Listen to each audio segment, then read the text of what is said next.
Hello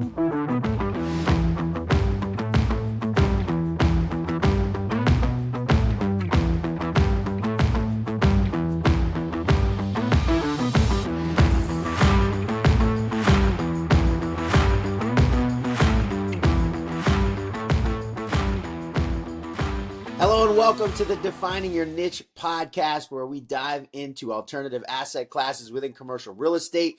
I'm your host, Thaddeus Campbell. He's Big Mitch Feldman.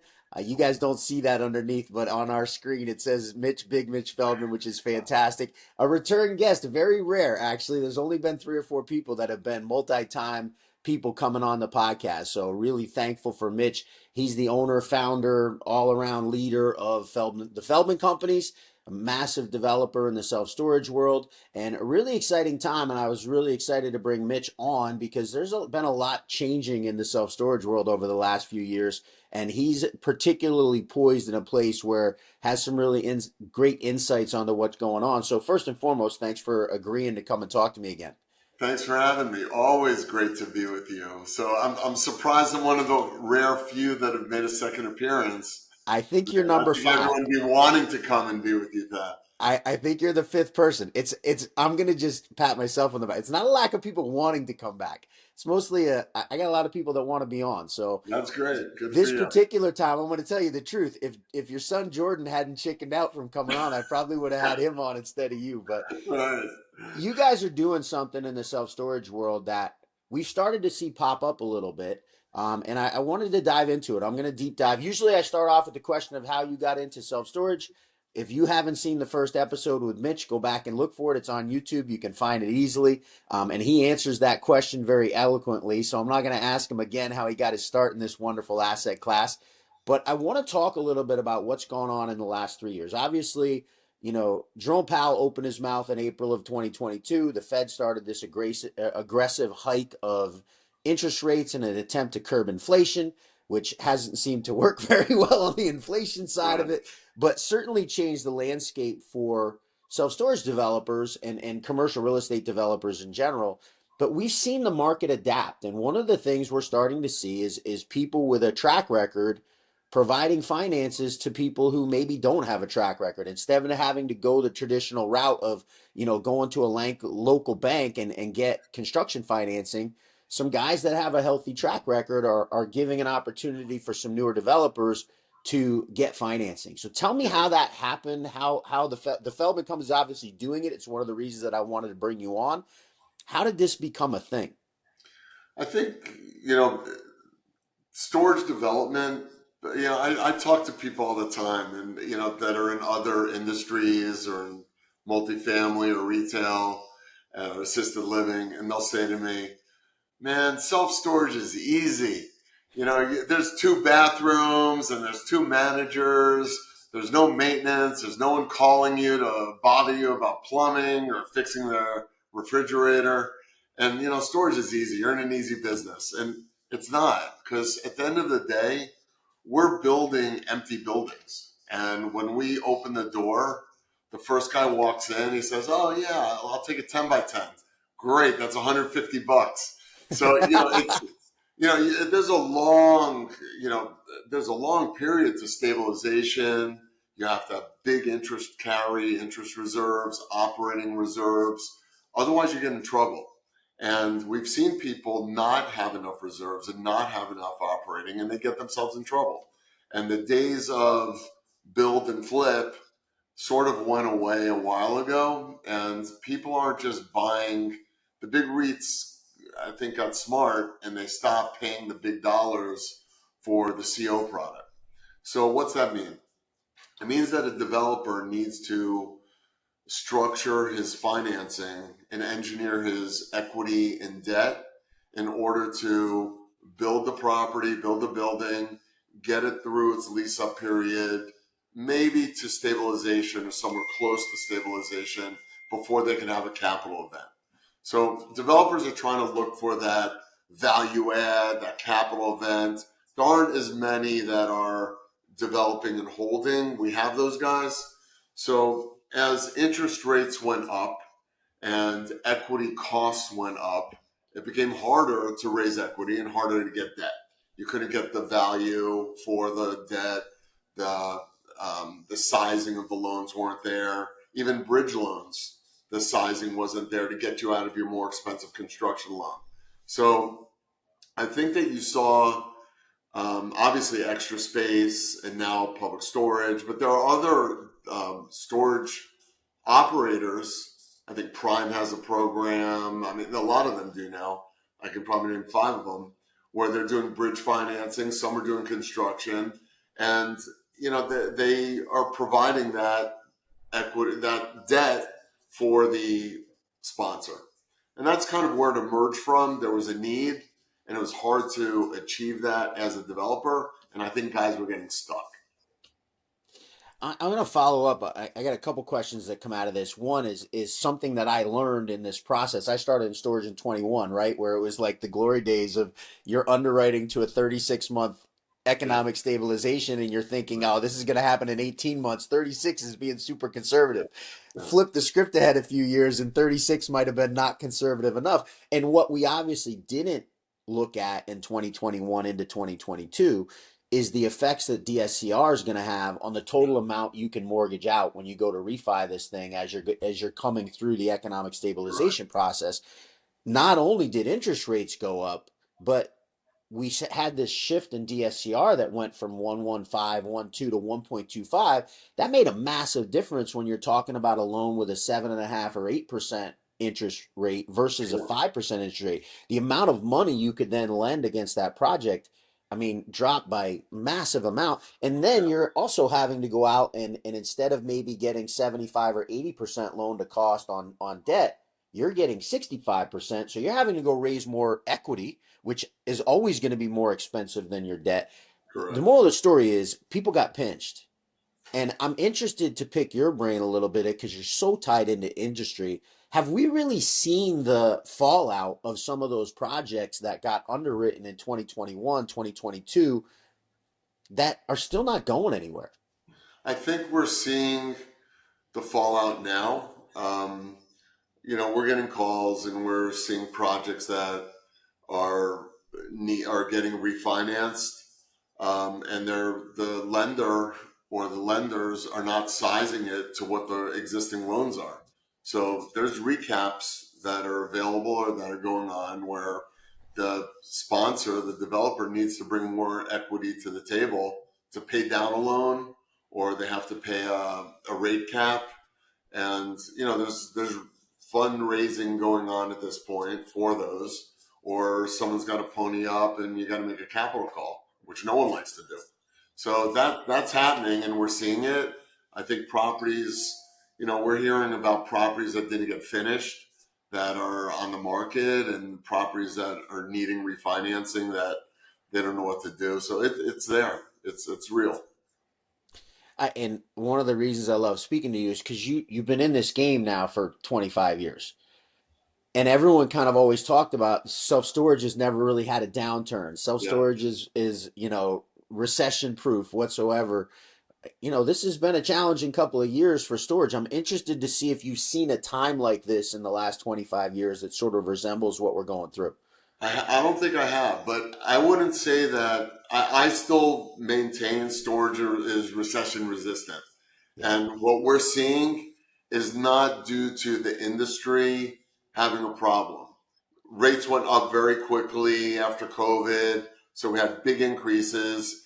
And then, of course, they tapered down a little. Of course, they're coming back slower, but it's not the business. Storage business is alive and well and strong and growing. The percentage of users every year are more and more. The saturation. We were building to five square feet per person, now a 6 and a 7, and some markets it could be a 10. Yeah. So the business is good, the market is strong. We're okay. The problem that we faced was higher interest rates, Yeah. which slowed down demand, slowed down the money, slowed down the sizing of the loans. Maybe we borrowed too much when times were good, and now when times aren't, is times are still good, but as the rates are higher and the financing aspect's not as good, there's a mismatch. So I think that's what we're seeing. I don't think it's the business itself. I think the business is strong. It's going to keep going. It's a couple of things I wanted to point out there. The a statistic that I first read a couple years ago, which is that Gen Z and millennials are renting storage at a 16% clip, Right. which still blows my mind, right? Baby boomers were at 6%. 6% of baby boomers rented self storage. Yeah. 16% of millennials and Gen Z. So you're just going to your point about Yeah. the health of the overall industry and the demand for the product. It's really For mind sure. blowing if you start thinking about what that's going to mean over the course of another 20 years if that trend continues. No reason to think that there isn't. The other thing that's interesting is it wasn't just self storage developers. We've seen a little bit of an issue, the interest rates hitting the housing market and the changes in the flow of people Yeah. changing housing, which has had a little bit of an impact on what's happening rate wise at a street level in new storage Right. facilities. It's on the Gen Z, on the millennial comments. The millennials, there was a time where we said, I remember being at a conference or an extra partners conference with extra, there was one of these conferences, and on the big screen, it said, will millennials rent storage? Like, Yeah. are they really going to rent? Are they transient? They don't hold on to their things as much. And it was a big question. Well, turns out they rent too, Yeah. so, everyone rents. So it just keeps going up. And then as far as the interest rates, again, I mean, we'll see what happens now and this year. As you started out by saying, like, inflation, we saw where that went. It hasn't worked out great. We'll see what happens now. I guess there's some positive feelings about inflation. There's some negative feelings about inflation. We'll see what happens with the tariffs. We'll see what happens with, all these trade wars going on. We'll see where that, shakes out. And we'll see. Maybe we're going to be in that recession soon enough, and we'll hit lower rates. So I don't know where that's going to go. But back to the where what we were talking about is that because of all this uncertainty, and because we don't know where the rates are, and the real lenders, the banks, they don't know, we're still not getting the sizing, and storage developers still have problems getting their deals out of the ground. So tell me a little bit about the Feldman companies and what you guys are doing, how you're looking to position this program and where the birth of it was. How did this even become an idea for you to want to do?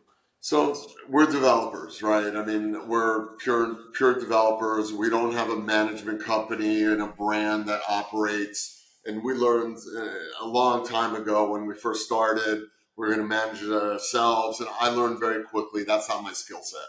I mean, Okay. we're developers, and I'd rather have extra space or public or cube or anybody manage it rather than Mitch Feldman Management Company. Yeah.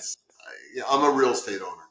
And so last year we were speaking with and we've been able to fund properties going through. We have strong equity, we have strong debt partners, and we're speaking with them. And they said, we want to do more deals. We want more opportunity to be in storage. And, how do we get into more storage opportunities? So we created an idea and we said, why don't we reach out to other developers like us or anyone really and say, look, let's solve the capital stack. We're not looking to manage your property. We want a third party manager. It could be any of the large managers, the big regional managers. We don't have it could be anyone who's sufficient or adequate or capable. And there's plenty of those guys. Yeah. And we're not looking for the management. We're not looking to buy your facility. We don't have a right of first refusal or a right of first offer. We're in it with you, and more like a developer than a lender. So we sort of approach it more as a partner, even though we're a lender. And when you talk to me on the phone and we're trying to work through some numbers, I don't think like a lender. I think like a developer. So I'm looking at the deal, not just on the loan itself. So we created this program, and we've spoken to many developers, many guys who are, I mean, probably more experienced than me who, kind of was kicking the tires to see what we're offering. and we're out there. We started closing loans, so we're in the business. Love hearing that and love having the conversations. Quite frankly, we're doing our first ground up development, which you're very familiar with. And, we're three guys without a track record of ground up development. Even though we've got a track record of value add acquisition, this is not the best time to go to a bank and look Yeah, for debt when you have no track record. So having that option out there is very cool. And it's greatly appreciated by this small cog in the wheel. I wanted to ask you a question. How gratifying it is it for you? We talked about this a couple weeks ago. You started in the early aughts, right? And yeah, shortly after 2000, and to see the evolution. And I guess maybe the first question I'll ask you is talk about what it was like in the early 2000s. You've got your first couple storage development projects, and you're out going to try and find equity in yeah. debt. What was that like? Yeah, I was that guy that had zero experience. I didn't have any money. I didn't own real estate. I was a lawyer, so I had some knowledge, but I was really not investable.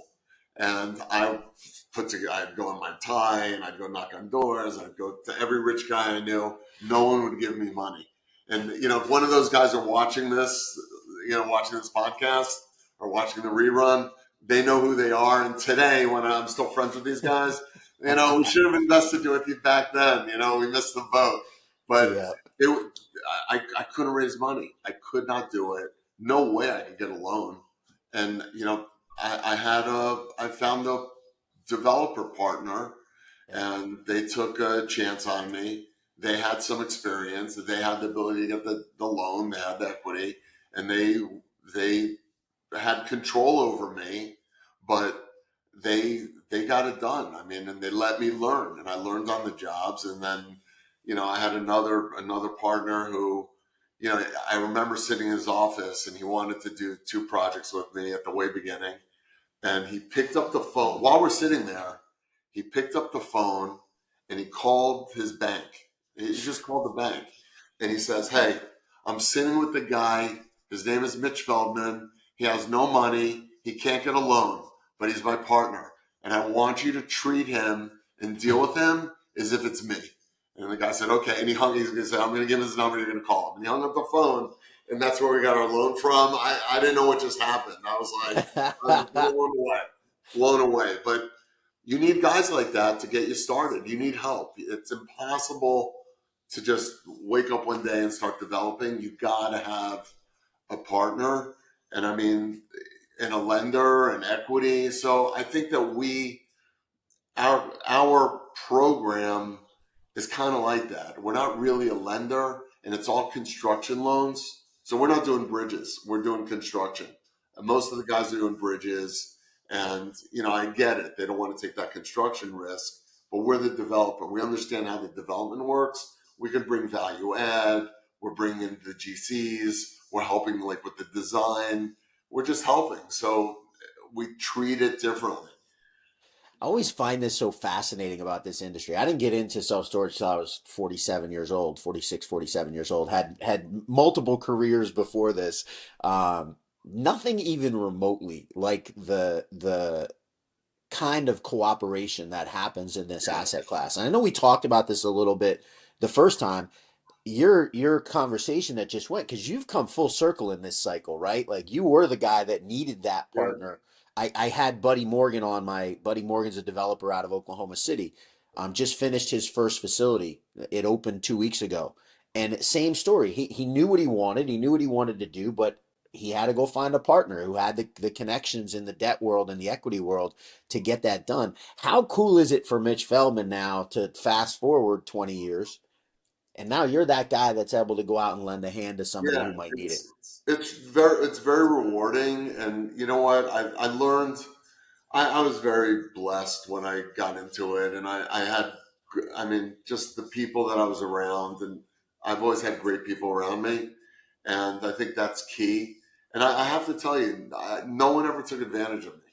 I mean, I was so weak at that point. I couldn't anything that someone would say to help me do the deal. I would have done. I didn't have the ability to command any type of special returns or and I was treated fairly. And it's just amazing how people really, I don't know, really don't try to take advantage. They recognize, okay, you're a young guy trying to make something happen, or you know, and they treat you right. So that's how we try to do it. I mean, I don't know any other way. That's how I was taught.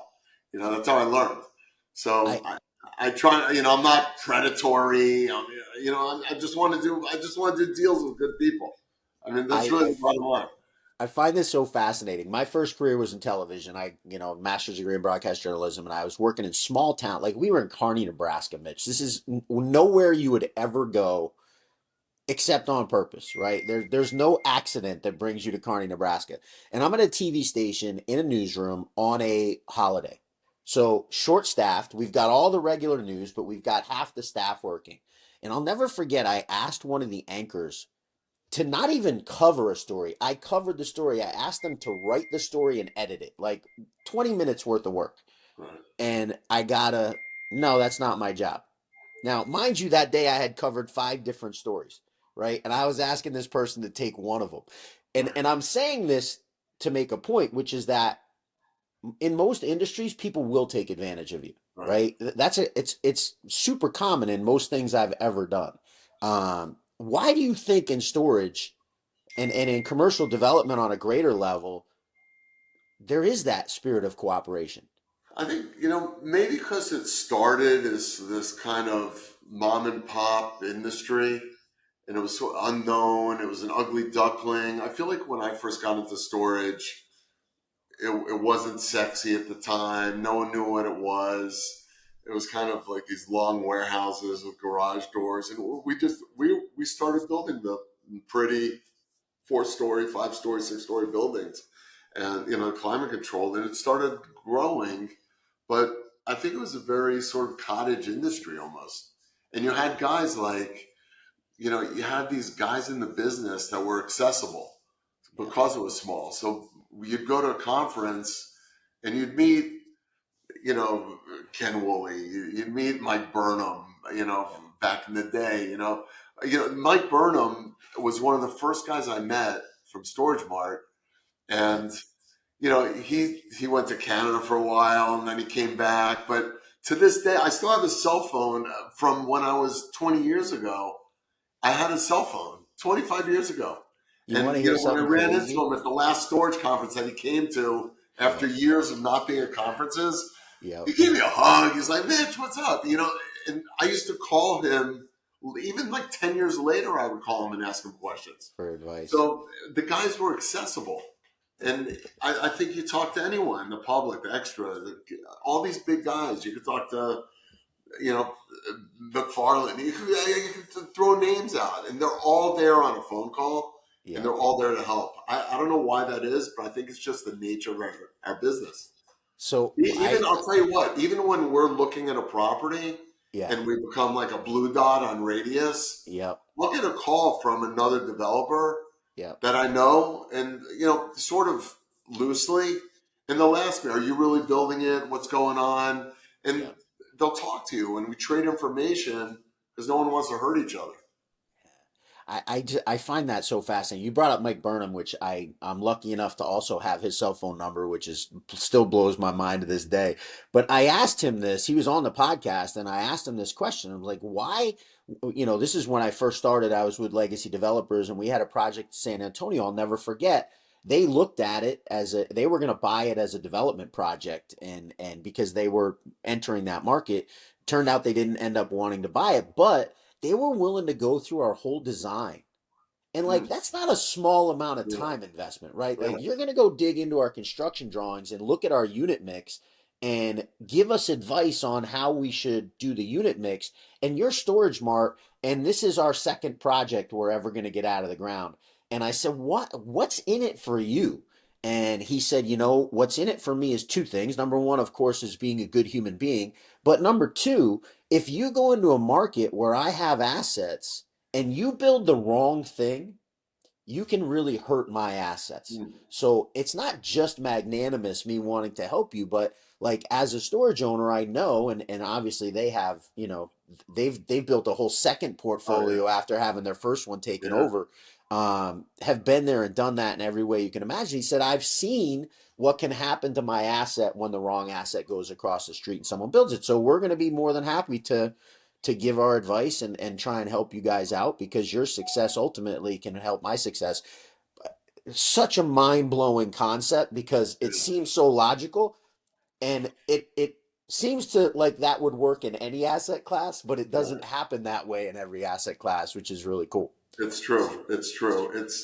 It's almost like, in college when you're in a fraternity, there were different fraternities and they all had their personality. Yep. Our storage fraternity has a different personality than the retail personality Multifamily and or yeah. the multifamily personality. Yep. Like our storage frat has its own kind of way of treating each other and treating a Oh, brotherhood, I love and that. sisterhood.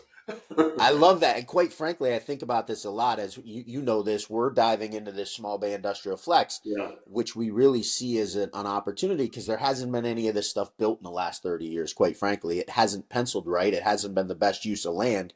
It's starting to be. But yeah. I'm so cognizant in every conversation I have with anyone I talk to about this new asset that we're going into, about bringing that same spirit that I've been blessed. Like you talked about being blessed. I've been blessed by these people you talk about in self storage who just overwhelmingly have been willing to give me their time. I want to ask you a quick question. What do you think are the keys to someone coming into this to get that help? What are the things that like a person like me needs to bring to the table to make sure that somebody who is at that later stage of their cycle and is willing to lend Yeah. a hand, what are you looking for if you're going to go in and say, hey, this is someone I want to work with and I want to help? I think you just need, and like just the way you present yourself, where you're very open, honest. I think that's what it takes. I mean, you can't you can't fake a good deal. You can't fake it. It is what it is. So if you just have to be open, sharing, communicative, and just uh, not be not a whole thing. You got to be fully honest. And I think just the honesty and the integrity goes a long way, and people see that, and that makes you investable. I mean, you may not have money, you may not have able to sign on a loan. Maybe you don't even have experience. You don't have everything, but you maybe found the property and you've got an idea and you want to do it, and you want to work hard and you put in the effort. That's sometimes enough. That could be enough. That could be enough if you're the right guy. I mean, if you're given bad vibes and you're all closed up and you need someone to sign something before you talk to them. I had when I first started, I'm in the storage business. I didn't know what I was doing. And I was trying to do deals, and a buddy of mine said to me, we had dinner with Keith Yep. when you were down here. I told you the story. And Yep. I was trying to do deals, and I was talking to Keith, and he says to me, oh, really? How many deals you do this year? And I'm like, I haven't done any yet, but I'm working on it. He goes, well, if you're working on it, what actually has stopped you from doing the deals? I'm trying to get the right percentages. I'm trying to get them to sign my confidentiality agreement. And I'm trying to get this before I show them the deal. I don't want to get taken advantage of. And he's like, Mitch, you're not doing any deals. No one's taking anything. You've got nothing. No one's taking anything from you. Just show them the deals. You don't need a con fee. You don't need a. Don't worry about the fees. Don't worry about the agreement. Don't worry about the Yep. terms. Just show them the deal and try to make a deal. So just take away the obstacles and just be forthcoming with things. I think that's what get you there. Oh, I love that. You said something to me the first podcast that we did together, and it's stuck in my head so much, and I value this about you, and it's one of the reasons that I like talking to you so much and like getting feedback. And you said real estate is a get rich slow scheme. And I thought that was fascinating because I think so many times, especially if you're seeing like I came out of the fix and flip and wholesale real estate education space. That's how I first got into real estate. It's presented so much, even in the multifamily masterminds you see, as a get rich quick scheme. Right. And it's the exact opposite of that. So we'll wrap this up with this question, which is how thankful are you that you've always kind of had that mindset, especially as we went through 2018, 19, 20, 21, Yeah. where we had that massive, massive bubble. And maybe Mitch Feldman was able to not underwrite to an 80% LTC and a 4.5% construction loan and a 4.5% cap rate on exit, but had a more, macro view of the market and looked at it like you always looked at it. I think it's a slow real estate's slow moving. It's land, and you gotta get permits, and you gotta build it, and you gotta lease it. The life cycle. I mean, it's if you're thinking of less than 5 years, I mean, you're just fooling yourself. I mean, you have to have a vision and the patience and just the ability to sit and wait and let things go slowly. As fast as you want to move and run, okay, I need my permit. Come on, guys, where are we today? Where are we today? Where are we today? It just doesn't work like that. It takes time. So you have to plan for that. You have to plan cash flow. You have to plan your expenses. You have to plan what deals you're going to be in, where to best allocate dollars, how to protect reserves. You can't think of everything. I mean, who would have thought a pandemic is coming? And, you can't get a chip from China for the electric panel. Yeah, I don't know. I would have never thought that. But now right. it's in my repertoire. Yeah. You got to build for that. So who would have thought? You just got to be ready for anything, and you got to just be patient. And when the problems happen, that's when you got to be creative and find solutions. And that's when the relationships and your partners and the people really, really, really show who they are.